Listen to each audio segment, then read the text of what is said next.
No, what is happening, bro? What? It's looping, dudes. You could have gotten a rain backdrop. Come on. Do you have to go, Onisan? With them? So that's it. I see. It's okay, Onisan. You've always been the one protecting me. This time it's my turn to protect you. Minoru-san is coming. Onisan, Ah, here you are.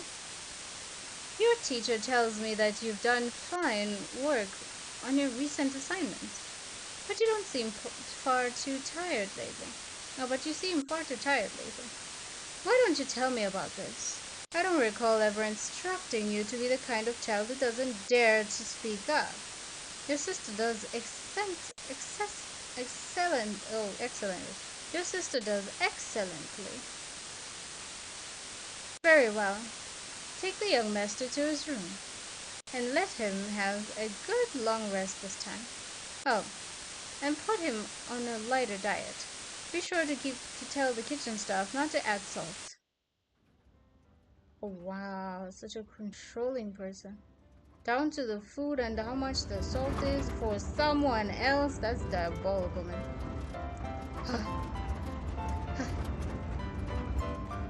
Hey, are you alright?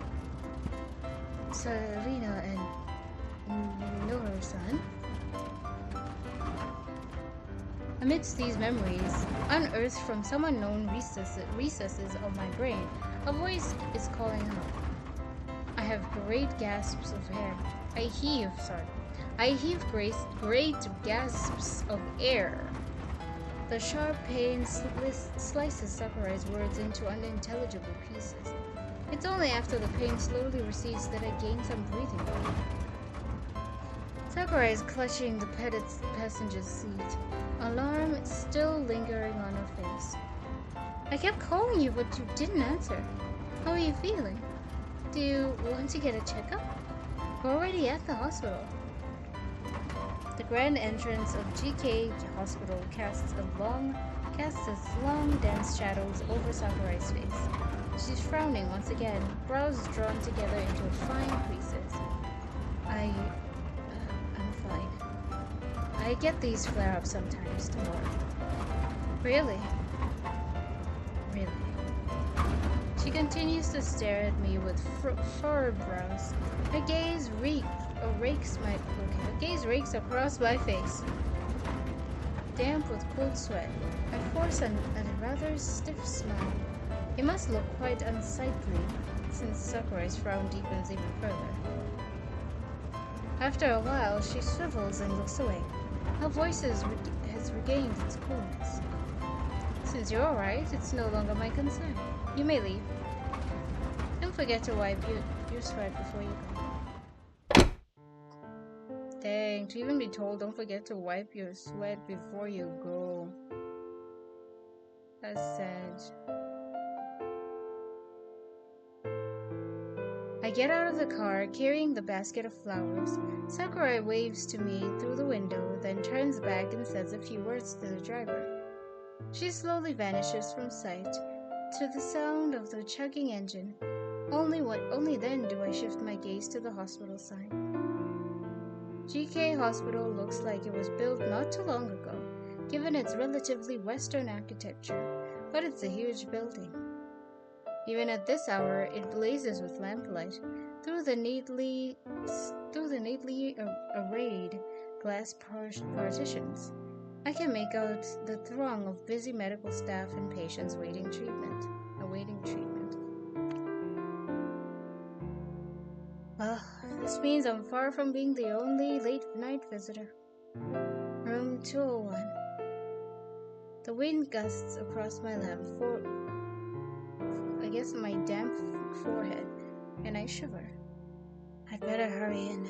The corridors of the inpatient ward were only lit by small lamps, most likely to avoid disrupting the patient's rest. I occasionally spot family members seated on benches outside the rooms, speaking in hushed voices. The nurses and relatives all tread lightly as they move back and forth.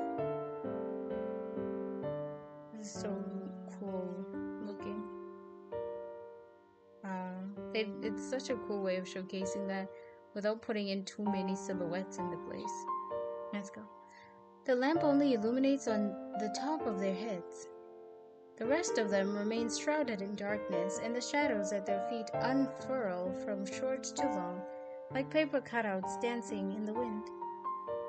The door of room 201 stands ajar. A faint light seeps through the crack underneath. This is the time the staff make their rounds. I can see nurses and doctors shuttling in and out of their other rooms. Only 201 stands undisturbed. Maybe it isn't Kazuya's turn yet. I take a deep breath as I internally reassure myself. Then moving as quietly as I can, I push the door fully open. Oh no. There's no one else in the room, only Kazuya, laying silent on the bed, nearest the window, still as a colorless sculpture. The pale moonbeams and pale lamplight weave together to form a gauzy veil, which drapes down to kiss the back of Kazuya's hand, where the intravenous needle pierces the pallid skin. I hold my breath until I see the sight rise and fall from his chest. Then I finally let all the pent-up air come out rushing in a sigh. So glad. So glad. Gently, I clear a space among the objects against the objects littering the bedside table, and set down the flowers I'm holding. Their faint scent pervades the room, and Kazuya's brows, drawn so taut even in deep sleep, seem to gradually ease. Only now do I notice that his collar had fallen open in his sleep. I was trying to burp. Between the folds of fabric, I catch a glimpse of his slender neck. I can make out the blue veins beneath his thin skin. I reach out to help adjust his collar, but when I brush against his skin, I vaguely sense that something is different from ordinary skin.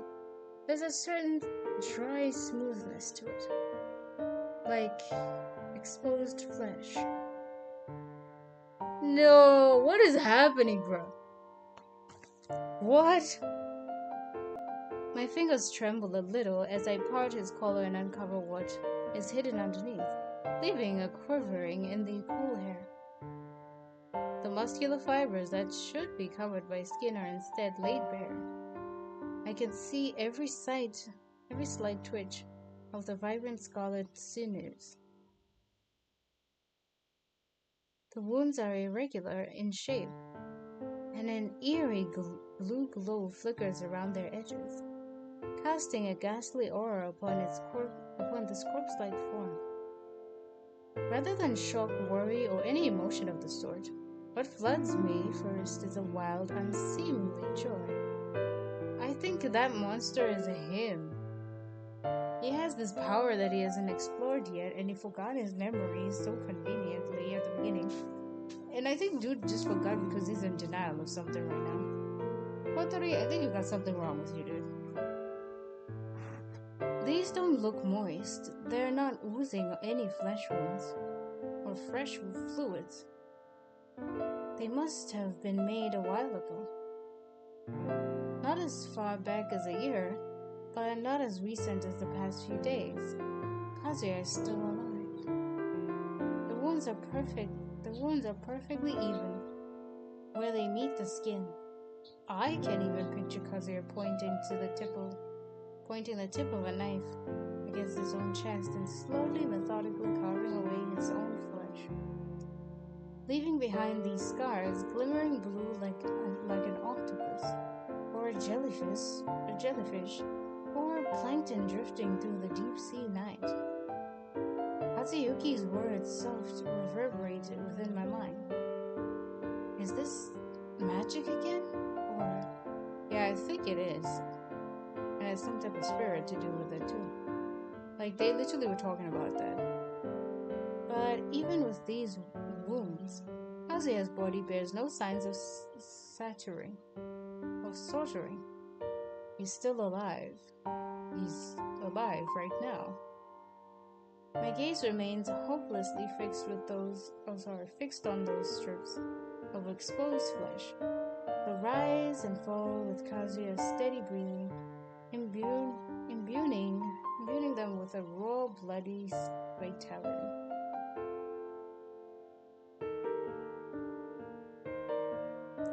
In the stillness, thoughts slowly unfurled tendrils through my mind. Outside the window is deep darkness, and silence reigns from within. It's so quiet I can hear the fluids dripping from the glass bottle. This atmosphere lends itself to the wildest speculation. It almost urges the mind to run rampant. But no matter what, I refuse to delve any further into my growing doubts and suspicions. Why are Kazuya and Hamura-sensei, and I, the only one still alive? But the thought that they're still alive, that should be enough. That's enough for me to calmly face what comes next.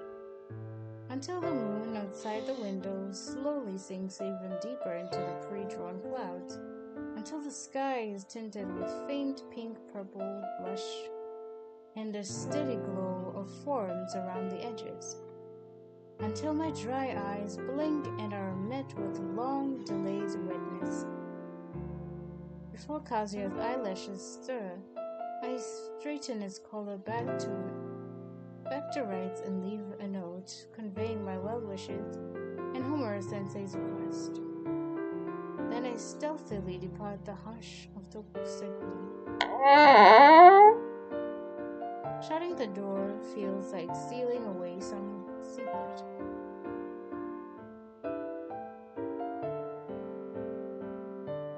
Yo. Man, he traveled. It's light out by the time I get back to the troop. Pain throbs in my swollen temples. This might be my body taking its revenge for a string of restless nights. But my mind is still very lively. So lively, in fact, that I lie in bed for half an hour without feeling the slightest touch of sleepiness. I better just follow up with Kazematsu, yeah. Every trace of last night's disorder had vanished when I got back. It was probably Homura-sensei who tidied it up. But they've always been averse to getting their hands dirty. They seem like the purely intellectual sort. It's hard to picture them cleaning and carrying on their own. I remember. I've got the phone number. Right here.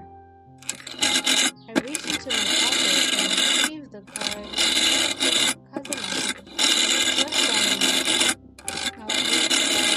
the Kazematsu had pressed on it. After a long look at the number, I turned the phone dial. 7239. Hello? Through the receiver, I can hear the crackle of static and a woman's voice, polite and remote. I'd like to speak with Kazematsu-san.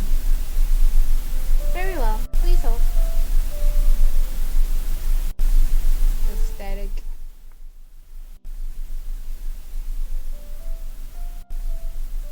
The woman replies courteously, and after a long short while, I hear Kazematsu's voice. I can't make out her tone over the line. Yeah? It's me. You're? Kazematsu pauses.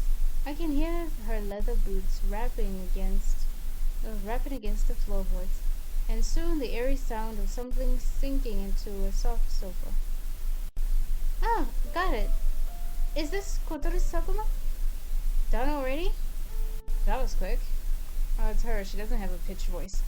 Last I voiced her.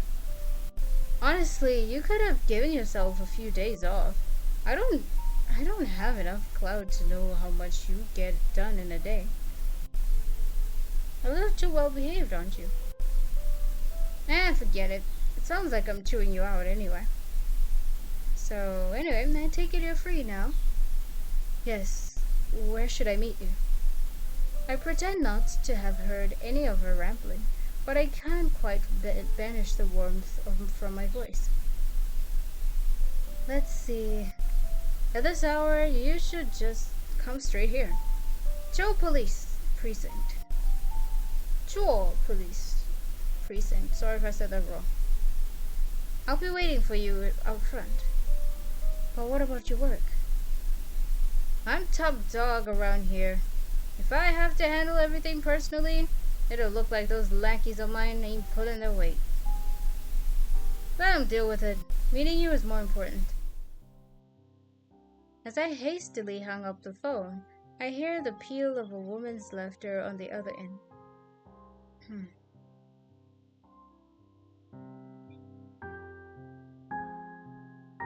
Huh. Anyway, I should head over. I tidy myself up and go downstairs, still feeling a little weak at the knees. I spent all night sleepless and out in the biting wind. I'm not sure which of these is the reason, but my feet, usually so limber and sure, now feel as heavy as bags of wet sand. When I open the door, the sun is perched high in the sky. Despite how bright it is, it still gives off the meager, okay. It still gives up the meager warmth of a glass lamp. Not enough to melt the snow heaped along the road. The wait for the bus is better by daylight. The bicycles that were driven home by the bitter cold last night are now back. Oh, seeing a bird, there's a pigeon that just shuffled outside my window again. Just literally did the everyday I'm shuffling. Okay, I wish I caught that. Okay. The bicycles that were driven home by the bitter cold last night are now back in Ginza's streets, bells ringing merrily. People stream on and off the streetcars, jostling each other so roughly I cringe a little at the sight. It's not like I'm short of money, I'll just do it. With that thought, I head towards a driver parked by the roadside, eagerly touting his services. The car's glossy black paint is spotless, and the seats seem roomy enough. He's added an extra layer of hand-stitched cushions as well. One door stands wide open, the wind flowing through, even if the interior isn't scented.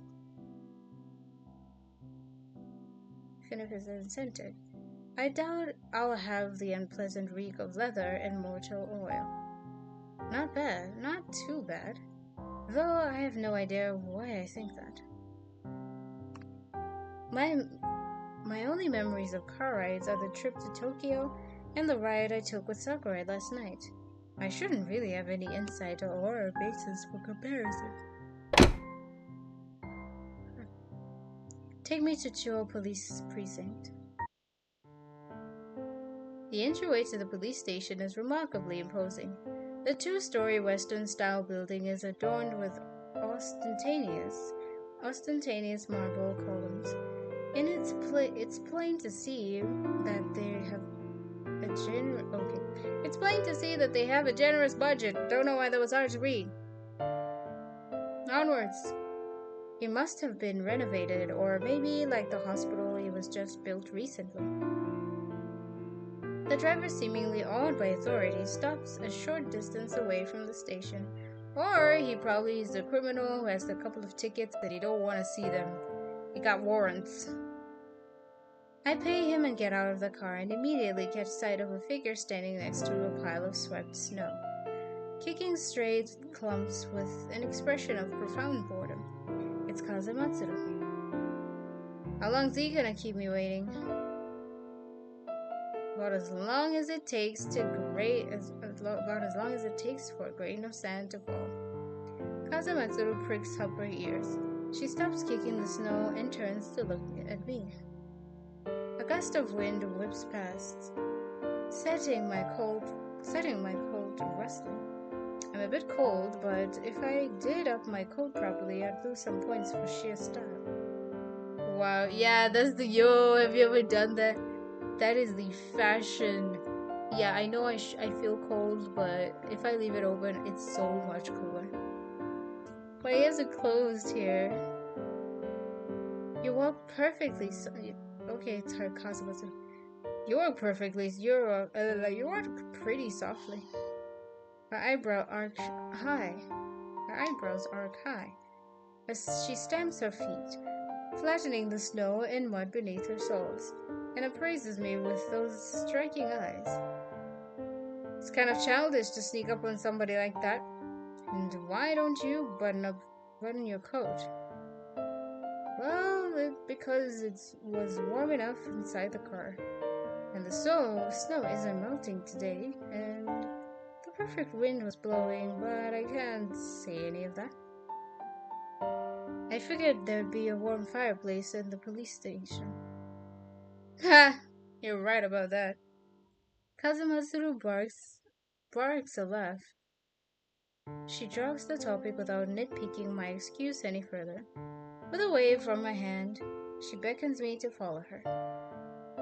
We occasionally cross paths with some uniformed police officers. They seem to be low-ranking, and are unscrupulously polite to Kazematsuru and me riding on her coattails. But even before we get too far, their true colors become clear. I can hear the venom they spit behind our backs. It's not pleasant, and I reflexively glanced at Kazematsuru, who shows no signs of having heard a word. She leads me through the main hall, along a walkway lined with snow and withered twigs, and down another flight of stairs. Finally, she stops in front of a door labeled Archives. What are we doing here? Well, the autopsy and examination will take some time. Jeez, what do I feel tired? I don't know, I feel so sleepy. I think it's the music of this game. It's just so chill that I end up just nearly dozing off. I'm not in charge of that part, but you know what? So we got some time on our hands. So when I've got some time on my hands, I come here to look into things. You want to know why they ended up like this, don't you? I've sorted out all the files. You can take a look. She pushes open the door and she speaks and confidently strides in, vanishing out of sight behind two cabinets. The metal surface of the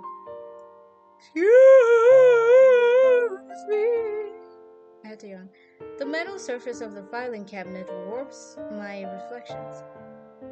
Countless cabinets hold countless copies of me, like a labyrinth of mirrors. Thousands of eyes glitter back at me from those depths, flashing green or blue under the incandescent lamps. I shut the door behind me and head inward, following the sound of the tapping boots. The reflections on both sides follow me, their severed bodies swaying. The metal flashes white before my eyes. It's nothing like glass. That whiteness is completely blank, devoid of any reflection or stain. An empty desert as hazy as a mirage. I look at myself. Ooh, I don't know what's up with this game. It's so relaxing. Let's go. I look myself in the eye. The reflection is sightless. but I'm seized by the inexplicable feeling that I'm being watched. Surely it's just an illusion because my reflection's eyes are so clear that's the only explanation. Found it, Sakuma? You still there? Oh, it's her. Kazumatsuru's voice drifts to me. I squeeze my way between the filing cabinets and spot her in a row of cabinets against the wall. She's holding a slim folder.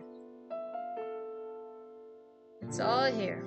Files on that old accident of yours. Of course, they're just copies. Oh, damn. She slaps the folder against my chest. I have to scramble. I love it. I have to scramble to keep from falling. I just laughed to myself like, whoa, damn. Continues on with my work like whatever. Read it here. No taking outside. She speaks like talking to me taking me into the archives is just a matter of course. There's a kind of brazenness to her tone, a hint of mounting excitement. My palms are slick with sweat, but Kazumatsuru seems as unfazed as ever. Can I really read this? Isn't it classified or something? To a regular person, yes, but in your case it's fine as long as you don't take it outside. Relax. No one's going to give you any trouble if you what? Let me look at that. The script. Oh, some of these words are hidden behind these prompts here. Okay. To a regular person, yes, but in your case, it's fine as long as you don't take them outside. Relax. No one is going to give you any trouble if you tell them your name is Sakuma. Sakuma. Our name is Sakuma. And I've pulled a trick or two. Nobody will come in here, and no one will hear what we're saying. Perfect mood for swapping some secrets. She laughs, seemingly amused by her own joke. Alright, you better get cracking before the canteen opens. Hello? Ooh, I like this one.